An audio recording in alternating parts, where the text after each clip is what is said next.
ये धन, ये संपत्ति, ये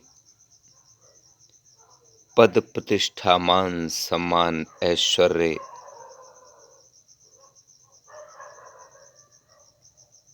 ये लोभ, ये लालच, ये स्वार्थ, हल करने की इच्छाएं आदि सब क्या इतने आवश्यक हैं कि हम अपनी मानवता को परित्यजित कर दें, अपनी नैतिकता को परित्यजित कर दें, अपने कथन को भूल जाएं, अपने कर्तव्यों को भूलकर उन राहों से विमुख होकर भ्रमित हो जाएं।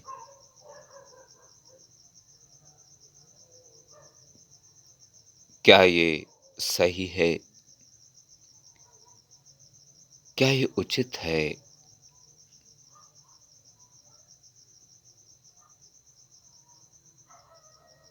क्या इसे मान्यता दी जा सकती है? क्या इसे सही माना जा सकता है? ये तमाम सारे अनेकों सवाल उठते हैं।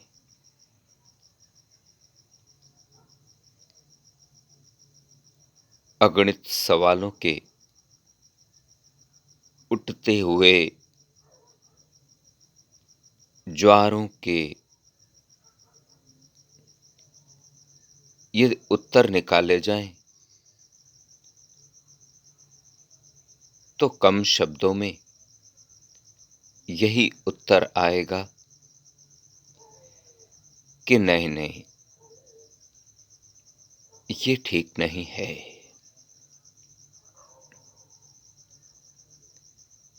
सत्य का, न्याय, धर्म, ईमानदारी, मानवता, शांति, अहिंसा,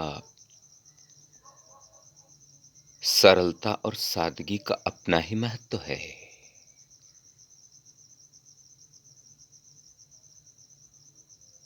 इन सद्राहों, सद्गुणों, सदचरित्रों को स्वीकार करके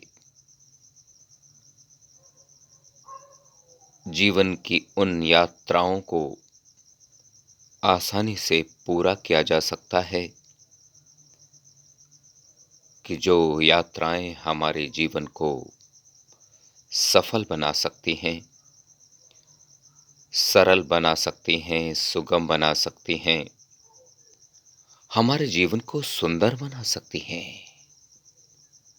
हमारे जीवन को सफलता और सार्थकता के उन आयामों तक पहुंचाने में मददगार साबित हो सकते हैं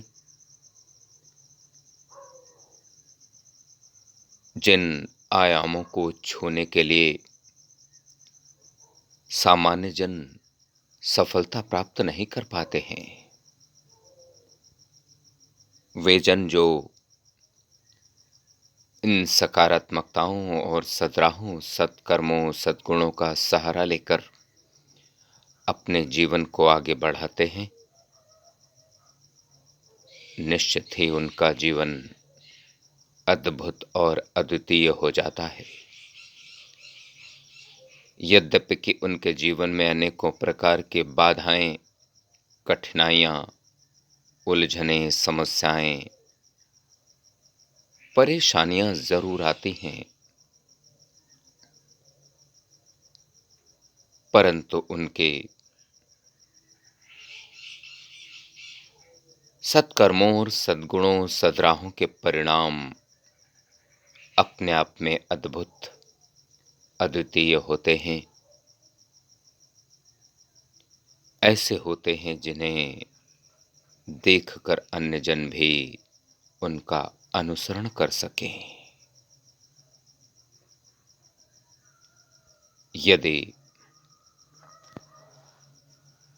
केवल इस माया जाल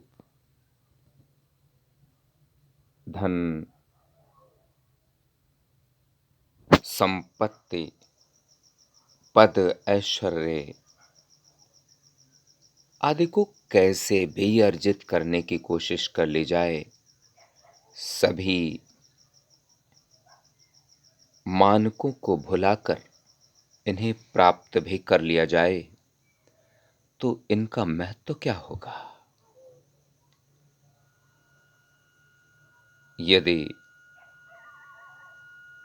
इनका आकलन किया जाए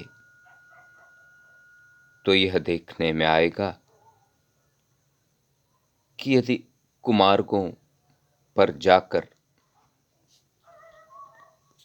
सत्यता के विमुख राह को अपनाकर न्याय, धर्म, ईमानदारी, मानवता, शांति, अहिंसा से दूर होकर कुछ भी हासिल कर लिया जाए, वह किसी काम का नहीं है, उसका कोई महत्व नहीं है। लाख उसके महत्व को जताने की कोशिश हो, लाख उसकी महत्ता को सिद्ध करने के निरंतर प्रयास होते रहें, निरंतर कोशिशें होती रहें, पर यह सच है, यह स्पष्ट है कि ऐसी राहें, ऐसी उपलब्धियां हमारे जीवन को सार्थक नहीं कर सकती। भौतिकता की चकाचौंध के वशीभूत होकर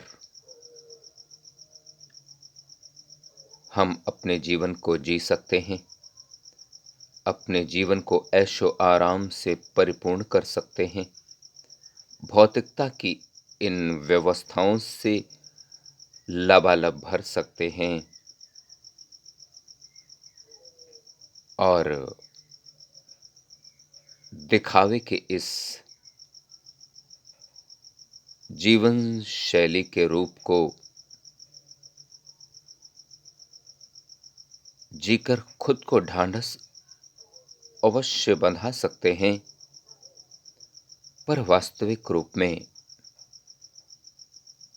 अपने अंतर मन में विचार किया जाए, अपने हृदय पर इत्मीनान से हाथ रखकर विचार किया जाए, सोचा जाए, चिंतन और मंथन किया जाए, स्पष्ट और निर्णायक रूप से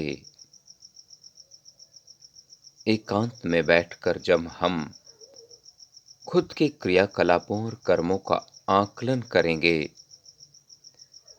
तब हमारी अंतर आत्मा ही हमें,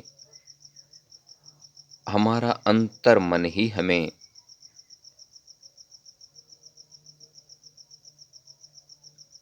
बताएगा, हमारी अंतर आत्मा ही हमें स्पष्ट रूप से सूचित करेगी कि जो भी कदम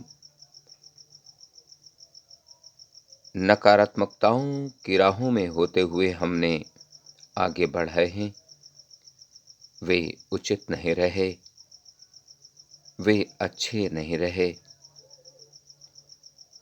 कितना अच्छा होता कि इन सद्राहों, सत्कर्मों और सद्गुणों की राहों से हम विमुख ना हुए होते, तो हमारे जीवन की रूपरेखाएं कुछ अलग होती। निश्चित ही हमें इस पर सोचना होगा, विचार करना होगा, मंथन करना होगा। यदि इसी प्रकार से केवल भौतिकता की चकाचौंध के वशीभूत होकर अपने जीवन को बिताते रहे, सत्य से खुद का साक्षात्कार न कर सके, न्याय, धर्म, ईमानदारी, मानवता, शांति, अहिंसा से खुद का परिचय न करा सके, तो यह सब जीवन व्यर्थ है।